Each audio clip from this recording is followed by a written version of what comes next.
प्रकृत पूर्व अनुमान बाबद आमको जहाँ इनफर्मेशन मिलता से ओडिशा रे प्रबल रु प्रबलतर वर्षा हवा कथा किंतु प्रकृत अवपातटा मालकानगिरी कोरापुट देकरी पुरी होकरी वर्तमान छत्तीसगढ़ पार हो गलानी दुईटा जिला मुख्यतः इतने क्षतिग्रस्त है गोटे हूँ कोरापुट और मालकानगिरी कोरापुटर क्षयक्षति मालकानगिरी तुलना रे बहुत कम मालकानगिरी और कोरापुटर गुड़िए गाँ जलमग्न हवा फल लोक ये विपद समय संपूर्ण सहयोग करने आमर प्रयास से प्रयास रे राजस्व विभाग एवं विपर्य परिचालना विभाग एवं अग्निशम विभाग ये समस्तंकर भूमिका बहुत चमत्कार थिला। आमर राजस्व सचिव तथा एडिशनल चीफ सेक्रेटरी से केंद्र गृहमंत्री सांगे कथबार्ता करथिले। 6टा ओडीआरएफ टीम मालकानगिरी को आम पठेइथिलु। 5टा अग्निशम विभाग जो माने ये रिलीफ काम करती से अवस्थापित कराइला। बीएसएफ को केंद्र सरकार स्टैंड बाय रखी आवश्यक पड़े से व्यवहार आम करूँ। केंद्र सरकार चपर हेलिकॉप्टर सेटा स्टैंड बाय रखाई आवश्यक पड़े व्यवहार होता किंतु अवपात गति बदली जा फल आम पाखे जहाँ सूचना अच्छी मालकानगिरी जिलापाल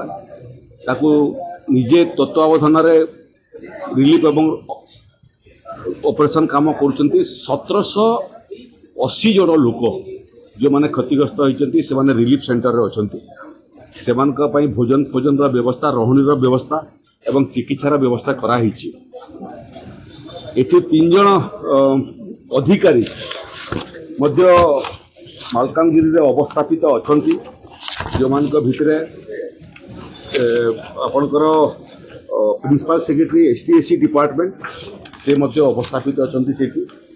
डीआईजी सदर्न डिवीजन से मध्य सेठी अवस्थापित अछंती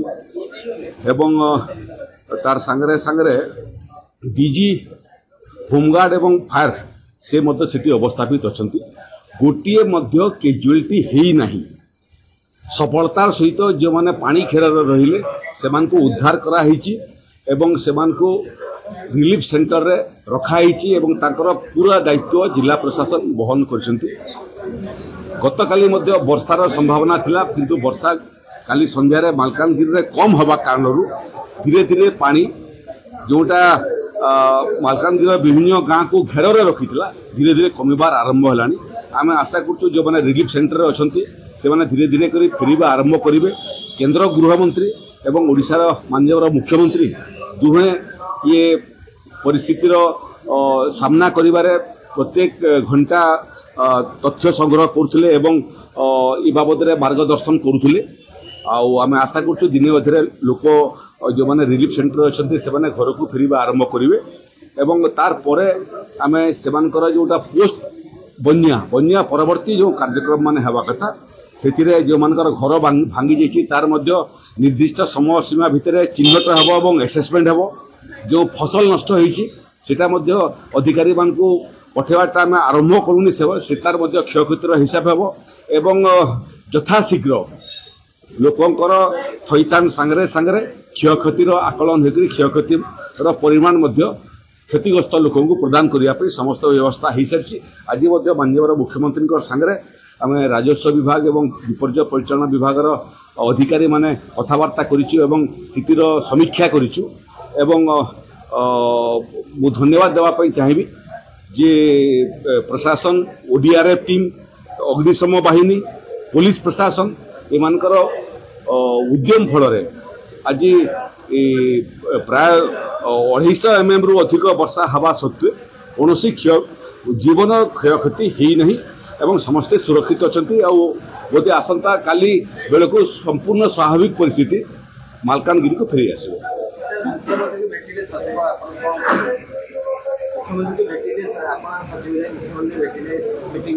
मुख्यमंत्री सम्बलपुर थे काली ये परिस्थिति सम्बलपुर थे सम्बलपुर मुख्यमंत्री सांगे आम राजस्व विभाग विपर्य परिचालन विभाग कोरापुटर जिलापाल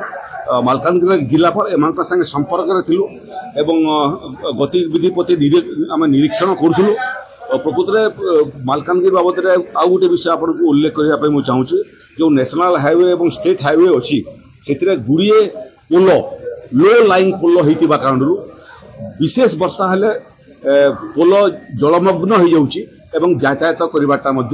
संभव हो पारे जार फल फोर्सेस और मेटेरियल पठेवाई टे विलंब हो आखि आगे रखी से लो लाइन पोल सब आगामी दिन में केमी हाई लेवल पोल हो पार एवं कम से कम यातायात बाधा हेब नहीं से बाबद आम चिंता करूँ।